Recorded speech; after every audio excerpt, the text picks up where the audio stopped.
Oh my God. It never even dawned on me. It never even dawned on me that the track would become muddy at Northfield Park. You know, it's been warm over here, but the last 4 or 5 days, there's been a lot of snowfall. As I was driving here last night, I noticed it. There's still some on the grass here, and I don't know why it didn't register with me. We were in no particular rush today. We get started around 8:45. Training the babies here at Northfield. I wanted to go with Widespread Panic, and did not know beforehand. They just weren't ready. Widespread Panic, mentally, I have to just get his confidence back up.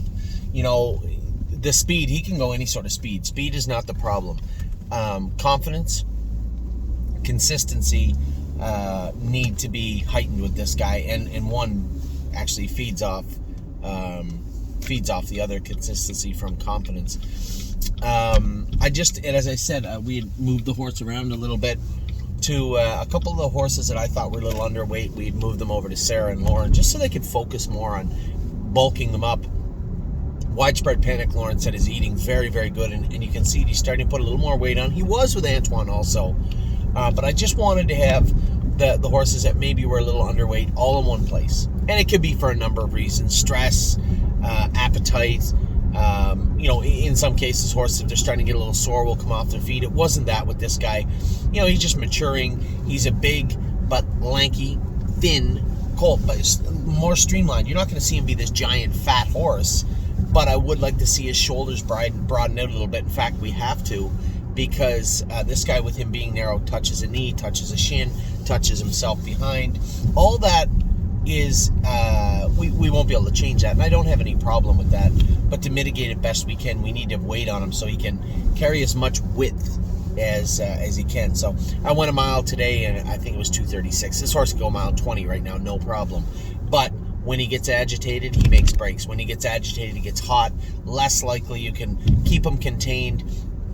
As I said to Lauren today, it's not like it's immediate with him. You can take him out of a tailspin, so to speak. When you feel him start to get rough, you can coddle him. You can throttle him back a little bit and keep him on gate, where some of the 2-year-olds this time of year, once you start to feel them get out of gear, it's just a matter of time before they run. And you're always trying to get them to focus and collect their composure and move forward. This guy will do that. He'll let you throttle him back, and he'll let you control him and coddle him a little bit, and he'll catch his gait. But you want to get him to a point where he can just trot through that stuff. So it's just repetition. And when it comes to Widespread Panic, I just think mentally having him in a situation of a set, he just gets a little agitated, a little claustrophobic a little sometimes, and that will dissipate with his workload, especially if we can keep the weight on him. So he trained good today, did not know trained well before the sets. Now, as I said, maybe I misunderstood Jason. I think Jason, as the mud started, was aware it was coming. I was not. I saw the track start to get damp, and I'm like, yeah, the sun's going to come out. This track there's no ice in it. It'll dry out like that. But it didn't. It didn't happen that way. It got muddy, and it turned to a swamp. Our last 3 sets were literally, you couldn't see. You couldn't see what you were doing. It was so wet. But I'm going to get to them, because the horses I went with, and quite frankly, the horses almost everybody went with, did their work well. It's hard to gauge how well you do work in a swamp. But it is what it is. I think they'll screen the track. It'll dry up a little bit today. Maybe put some material on it, and hopefully it'll be fast for tonight. So we'll get right to the sets. First set, Born to Dance. I'm Fancy Like Irresistible Sun Who Died. Paycheck Princess was good. I got a real good look at Paycheck Princess and what was going on with her. Her hobbles needed to come in a little bit more. I pulled them in a little bit today. She was better. I'm not sold on maybe it was not the flip-flops all along, and she may need them back on. The way she stands, how she's so upright, I think her knees may bother her a little bit. We have blistered her and Baycoxed her. As I said, I'm not sold. I'm going to ask Enos to maybe put a set of razor pads on her for a little while. I think pulling her hobbles up and then forcing her head up, we have 2 Always Be Mickeys, and both of them just hog into their head check, and I hate that. So we're going to actually move them both from a birch bed, which really should have done the trick, to a little more severe Crit Davis. We'll have that on both of them next week. But for now, I thought both of them did their work well today. And I can see a clear path forward for Paycheck Princess. One thing is for certain, she has a lot of pop in her step. She's a fast filly, but we do got to get her under wraps now. So I think she'll be fine now. So she was better today. Paycheck Princess, Royal Emeralds was great. Really Don't Care was great. Irresistible Sum, I Fancy Like, and Born to Dance. The whole set, all of set 1 was very, very good. We went out with set 2. Mounds for All, Oh Snap You, Memory and Imagination, Purple People Eater, Lover's Play, and Gypsy Hill. Now, I wanted to go with Lover's Play. A lot of people noticed last week she was out of gear, out of sorts, and I told them I didn't think it was a soreness thing. That's hard to explain to people. You guys see a horse get out of gear, and immediately you're like, oh, well, did you try this? Did you try that? It can't be fixed overnight, right? It's you're not going to just snap your fingers. It's going to go away. It's not like a racehorse where you just do vet work and it goes away. Most of the time when you see a young horse getting a little bit sore, you have to back off, right? You can change things. You can put blisters on them. As I said, we'll blister, we'll Baycox her, we'll reevaluate this week and go from there. I don't see anything wrong with Lover's Play mechanically. A little claustrophobic in the turns. If you had the hobbles on her, there'd be no problem whatsoever. But she is so fluid and so strong and so fast when she's at top speed. It is impressive. So I scored her down. I come back in. We added a set of bell boots to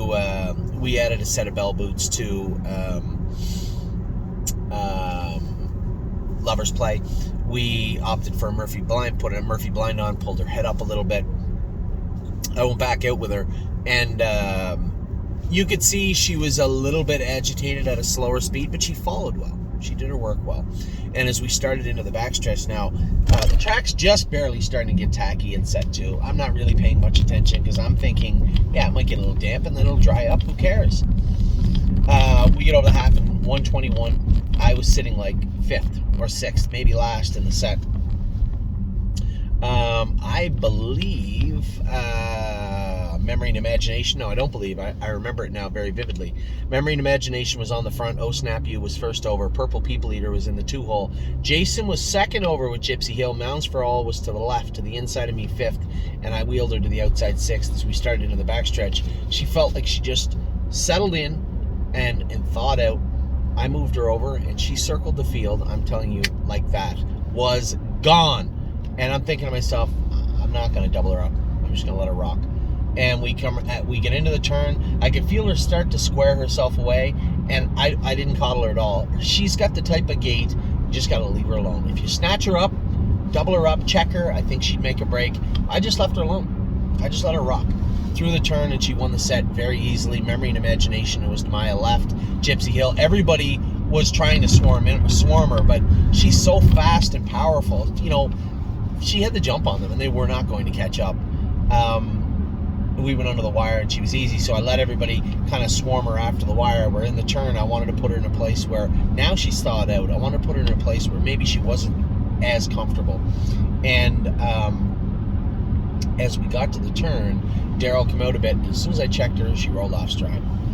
So I came in and again, wanted to make some changes, take that line pull. We're going to have to break her to a head pull, put a head pull on the inside, put the Murphy blind back on her, leave that on her. She's another one laying into her head check bad. Get a Crit Davis in her mouth, get her head up a little bit. Leave the bell boots on her. In fact, maybe even add a second pair, but definitely leave the first pair on her for now. I don't think there's any other changes needed other than, again, keep painting the knees, hocks, and stifles of this filly, and what I see is a pretty powerful filly moving forward.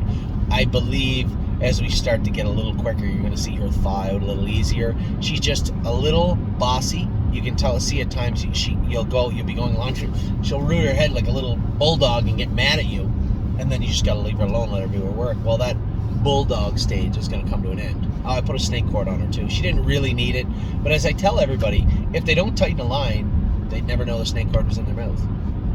It's not a big deal at all. And she didn't really tighten the line. But that little bulldog attitude, that's going to come to an end real soon, because that might work with a birch bit in her mouth, but I guarantee you it won't work with a Crit Davis in her mouth. So I think once we get that final little rigid exterior, that little edge, that little into that last little nook and cranny where she keeps a little bit of frustration and stubbornness, we'll polish that up, and then that will be it for the breaks and the disruptions with with Lover's Place. She was great. That entire set was great again. Memory and Imagination looked so good also. Snap You was awesome again. Gypsy Hill never threw his head once. Put a V Martingale on him, Jason said. I was right behind them, no problem. Because that's what it's supposed to be, right? All the set 2 was good. Now set 3 starting to get a little wet out there. I'm going with Vaquero Blue Chip, and he was a little rude going out the door. Once I got him on the track, he was good. He threw himself a little bit, knocked his Murphy blind off. I said, just leave it alone. I'll go with him without it. I had won that set too, and quite frankly, I'd won most of the sets because I was going to put them, I didn't want to get covered in mud in the latter parts of the sets, so I'd literally sit on the outside second the first 3/8, move to the lead, and just keep going. It was really, I felt bad for the guys, Eric, I don't even think he could go in the last set because he was so muddy. He wears glasses, you just couldn't see, it was just all spray, all mud, just completely covered. So Sweeney was good. I think he made a little break at the wire, but we had put a head pull on him for the first time, and Jason had gone with him. I think he's just a little bit of a tricky horse. Depending on how he feels and how he eats tonight, he may actually go again tomorrow morning before everybody else. But Sweeney's not getting an inch from me, and it's not me being mean to him. I just want all things he does negative erased immediately and offset immediately. He did it wrong today? Fine. You can do it right tomorrow. I just think he's a quirky little horse, and he's a big horse, and that's the issue. He's a quirky big horse, and repetition is the only thing to drill that proper training regimen into him. So he may actually see the track again tomorrow. But man, when he's going, he's just a really, really nice horse to see go. Vaquero Blue Chip won the set. He was very strong, but did need that Murphy blind. He made a break in the turn afterwards. When you're finishing up your mile, coming a last half in 1:12, especially when you haven't trained for 2 weeks, keep that in mind. Finishing up your mile, and then you get to that turn. Sometimes you're not paying attention. You run in a little bit, make a mistake. It happens. Not the end of the world. So Vaquero Blue Chip did look good, won a set, and looked much better once we got him on the track. He was a little stubborn in the barn, but as I said to them, that will come to an end also. Southwind Digit, Joe said was very good. Jason said Cheraholo was good. Horse that really caught my eye, we were going to open him up, put an open bridle on him in trotting hobbles. And Daryl was listening because he said to me, he goes, hey, it's really muddy, and they got a closed bridle on that horse with a hood. You want to just go with no hobbles and a hood today? And I said, yeah, that's fine. And the horse was great. He finished up right beside me. What a beautiful gait that horse has. Sweeney Levesque in action was pretty good also. Fourth set, now it's muddy. It's muddy now. Pull the shoes again. Same as before. I just let her ride on the outside. Cleared to the front. Held off Antilles Hanover, who was very good. Jason said, or Daryl said Antilles Hanover was great. Electric Line was better again. Third and sixth. The two Illinois fillies are in heat bad. They said they're really, really in heat, squealing a lot. They were in that set and they were present, but not super comfortable. Just with them being in season so bad. But that said, again, you see a trend, and I was so surprised yesterday when our horses were really lackluster in Ontario, but it would be like them being lackluster here. They've been so good. A bad day really sticks out like a sore thumb, at least in my mind. But wasn't the case here in Ohio, especially with all that mud. The horses still went out and did their work great. Now, the pace one was great too. Arson, same thing. I put him on the lead. I held off Cowboy by the Sea. Pickpocket was coming. Affection was coming. Venice Blue Chip and Militant. All of them were swarming, but they couldn't get to Arson. He was very strong. Did his work very well today. Now, the last set, the only kind of weird thing of the day, we scoped Gold Bug Hanover, and she's entrapped. I could tell. I heard her making a noise in the warm-up, which was rare. I went with her a week ago. She was... I don't like throwing around massive compliments. I'm optimistic all the time, but truthfully told, she felt kind of bionic last week. She did her work well, was on the lead very easily, cut out a real good mile, and sprinted away from the horses down the lane. You can't really ask her to do much more. Not a noise was heard from her. But we scoped her after, and I had said Jason was actually jogging her around. He was supposed to go with her, and I was going with Victory Blue Chip. Victory Blue Chip, I scored down, and he felt awesome. So I pull up, and I said, hey, he goes, you hear that? I said, yeah, let me go with that filly. So we pulled up. I got off Victory Blue Chip and gave the lines to Jason Merriman, and I jumped on Goldbug, and they told me even coming to the half they could hear her. Now, that noise you hear is just an obstructed airway, right? So, It's weird, and immediately when I heard it, I said nobody was pulling on her to shut her air off. So this seems to be a case of entrapment. Totally different in horses than it is in the real world. So sure enough, Mike came by, Dr. Latessa came by, scoped her, and immediately said, yeah, she's entrapped. So that will be rectified this afternoon or tomorrow morning. It's pretty easy. It's a procedure that's very, very common and done. All they do is trim the membrane and release the membrane as it's entrapped, as it's stuck. So that she'll have to have a week off, which will bode very well also, because she's another one of those horses, a little light, a little thin. So it'll give us some time to put some more weight on her. Other than that, she was good. She did make a break starting into the backstretch. At this point, the track is a swamp, and she's working really, really hard. And as we started in the backstretch, I just tapped her on the tail, and she rolled off stride. I tapped her on the tail and she rolled off stride, but I can't really blame her. She was working hard in the mud, in the muck. From where I stood, Victory Blue Chip came screaming late and picked everybody off, I believe, from where I was. Sunset Acres Girl was in the mix. Sedona Hill was in the mix. Nicola Hanover, Jason's filly, was, as was Prince Charmer. Everybody was right there now if you're following along with the sets. No Chance in Hills getting picked up tomorrow. Clean bill of health from him. He's okay now. A little bit of a scare, but he's fine now, and it won't impact him in any way. We're not getting him till Thursday. I thought we were getting him today, which meant jog Thursday, Friday, train Saturday, but since we're getting him Thursday, it'll be jog Friday, Saturday. He won't miss any time, but did miss this week's training. Not a big deal for him.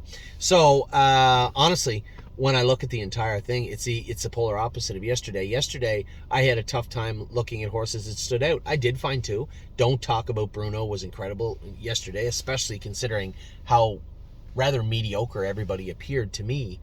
And the other horse, there was one more I thought was really, really good. Lonely Lakewood was good. I shouldn't talk down about him. Seasons of Love. Got to work with her a little bit. There was one horse, though, that caught my eye. Oh, Easy in the Turns.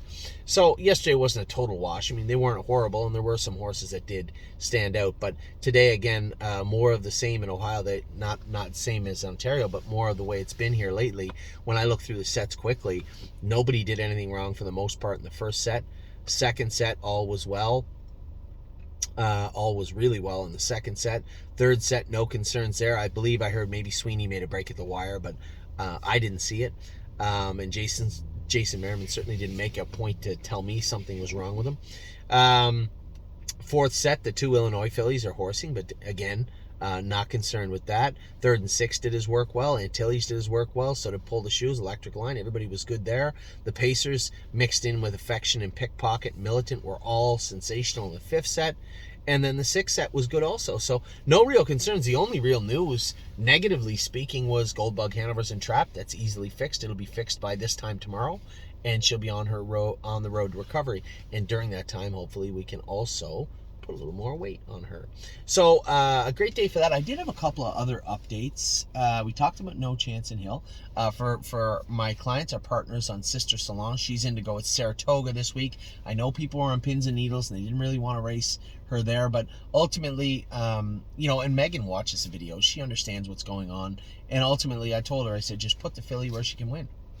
We're here to do as good. We're not doing her any favors racing her overhead because she only fits the non-winners a 2 class that's, trotted in 57 and 3 the other day at the Poconos. No. If you're telling me she has to trot in 2-2 at Saratoga, yeah, put her at Saratoga. So I think it's in everybody's best interest. Again, what's best for the horse is best for us, that's for sure. And when it comes to us as a stable, I think a lot of us that are involved with a number of horses have leaned towards getting that NRC license, that National Racing Compact. I think it's the wisest way to go.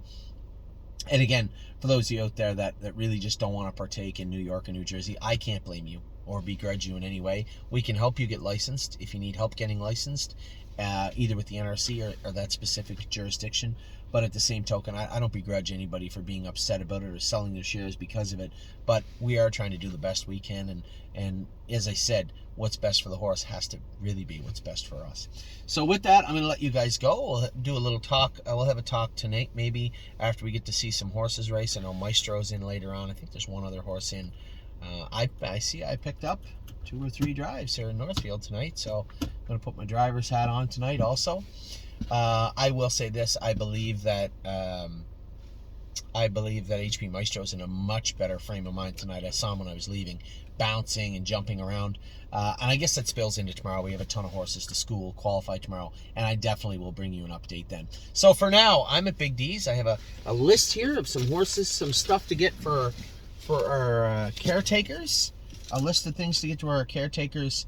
I got to bring a couple of sets of hobbles home also to Ontario for our horses. But for now, I am all done for the morning, all done for the afternoon. It's 3 o'clock. I better get something to eat, see if I can have a nap, and go back to Northfield to race in race 1. We're not until the 13th. I'm in race 1. So with that, take care. Hope you had a great day. The sun is out. Yeah, it's a little muddy, but the sun is out, and it's still a nice day here. I will talk to all of you very, very soon. Take care.